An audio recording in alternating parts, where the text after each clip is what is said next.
രാത്രിയിൽ ചന്ദ്രനിലേക്ക് നോക്കുക, അതിൻ്റെ വലിപ്പം കൈകൊണ്ട് ഒന്ന് അളന്നു നോക്കുക. വളരെ നേർത്തത് മാത്രമല്ലേ, നമ്മുടെ കണ്ണുമായിട്ട് ഉണ്ടാക്കുന്ന ആംഗിളാണ് അല്ലെങ്കിൽ കോണാണ്. അത് വെറും 0.5 ഡിഗ്രി മാത്രമാണ്.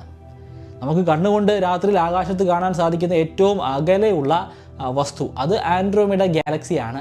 ആൻഡ്രോമീഡ ഗാലക്സിയെ നമുക്ക് കാണാൻ സാധിക്കുന്നത് 3 ഡിഗ്രി വലിപ്പത്തിലാണ്. പക്ഷേ നമ്മൾ ആൻഡ്രോമീഡയെ നോക്കുകയാണെങ്കിൽ ഒരു ചെറിയ പാച്ച് പോലെ, ഒരു ചെറിയ നക്ഷത്രം പോലെ മാത്രമേ കാണാൻ സാധിക്കുകയുള്ളൂ. അതിൻ്റെ കാരണം ആൻഡ്രോമീഡ ഗാലക്സിയുടെ മധ്യഭാഗത്താണ് ഏറ്റവും കൂടുതൽ പ്രകാശം ഉണ്ടാകുന്നത്.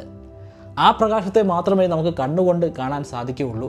അവിടെ നിന്നും വളരെയധികം അകലെയുള്ള സ്ഥലങ്ങളിലുള്ള ആ ഗാലക്സിയിലെ നക്ഷത്രങ്ങളുടെ പ്രകാശം നമ്മുടെ കണ്ണിലേക്ക് എത്തിച്ചേരുന്നില്ല. അത് ഫെയിൻ്റായിട്ട് പോവുകയാണ് ചെയ്യുന്നത്. പക്ഷേ നല്ലൊരു ടെലസ്കോപ്പ് ഉപയോഗിക്കുകയാണെങ്കിൽ നമുക്ക് ആ ഡിസ്ക് ആ രൂപത്തിൽ തന്നെ കാണാൻ സാധിക്കുന്നതാണ്.